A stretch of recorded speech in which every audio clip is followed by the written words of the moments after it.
Peggy 16.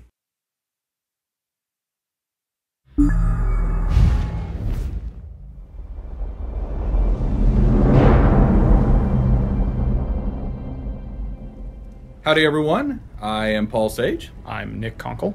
I'm Maria Alaprando. And I'm Rich Lambert.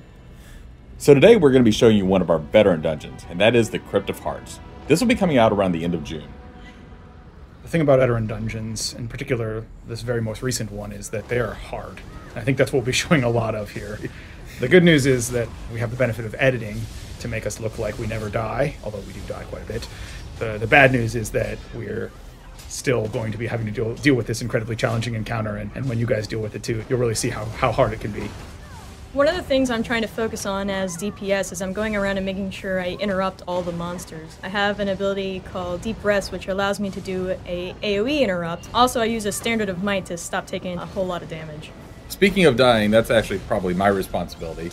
So I chose Sorcerer Tank for this, and I particularly like Sorcerer Tanks because not only do I have my sword and board, but my Sorcerer abilities augment that by allowing me to go into Lightning form, which gives me extra shielding. Of course, Puncture or Ransack with my sword and board abilities really keep the taunt alive on the monster, so the monster will follow me while everybody else does all the work.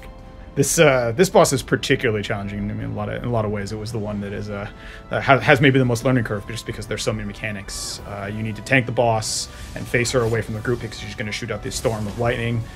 She also picks a random person to drop an entire area that chases them, and they have to run a lap. You can see it happening right there to make sure that they don't get hit by it. She'll web a team member, and then someone has to come free them. Yeah, in these dungeons, the monsters tend to hit so hard, even with their base attacks and just dealing with that if you're not properly interrupting and blocking their really powerful ones, you'll go down very fast. It's really important that every member of the group play really well. Healers, take note. You are going to be in for a lot of work. For this particular run, I was playing a Nightblade healer, basically using the restoration staff. I have my shield in there to help out when times get really close, and the rest of the time I'm running around trying to keep people alive and trying to stay out of the fire. It's a pretty complicated fight to learn all the way through, but when everyone does their part right, you can take her down. Which is kind of what we did there. Which is totally what we did there. Yeah. In one take, too. And did not take 5 takes. First try. Yeah. Take that, Razzles Maz. I still don't know how you pronounce that name. All right, and here we are with a different boss encounter. This is actually starts off, it's kind of fools you. It starts off with 2 of these stage right here that we're going to fight. One is lightning and one is fire. One of the reasons we went for the Flame Twin first was Rich is actually a vampire, so we're a little bit afraid of all the fire damage we're going to be taking, and since he's our main healer, we want to make sure that he doesn't suddenly get bursted down. Now, why did you pick a vampire, Rich? That is just my style. No tactical advantage, I just like the red eyes. I do. As Maria said, fire hurts. Skeletal. And he comes out, he does the big stomp attack right off the get-go, so everyone has to just not rush in right away and get hit by the big stomp attack with it there. Oh god. But Yay, Paul. Paul and I are super excited about fighting this boss. So yeah, he summons these ads that you generally want to kite because they'll explode when they die. Meanwhile, you got to keep DPS on the boss off in the background, and then he'll initiate these waves of fire or lightning depending on the phase. And it kind of becomes every man for himself, right? You can see we're kind of working together here. Rich is doing a pretty good job of throwing out heals but a lot of times the group will get separated, and you just kind of have to do your best to avoid taking damage and keeping yourself alive for the duration, because it's so quick. These fires start dropping down. So you can see one here, like I'm way in the back, and oh well, I'm separated. I guess I'll just hang back here and hope I don't die. Yeah. So when Paul goes down here, right, and we can see the nifty death recap showing how he died.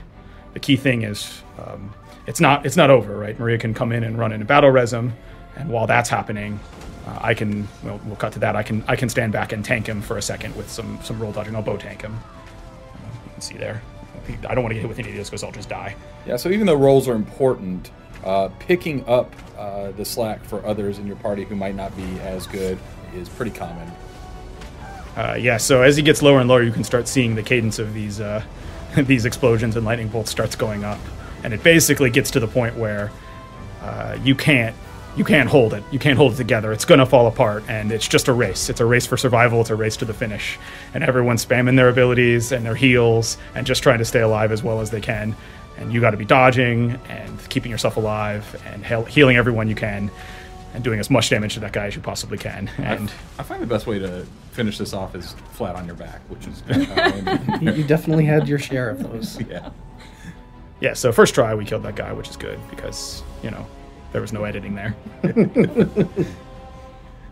All right, here we are. We're getting to the final boss battle in Crypt of Hearts here.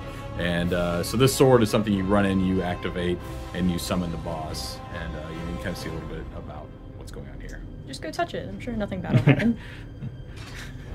The glowing sword in the middle of the Yeah, room. just go touch it.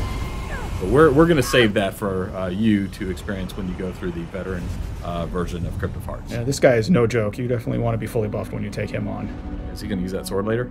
There's a 100% chance he will use that sword later. Might be time for more circle of protection. Yeah. Love that spell.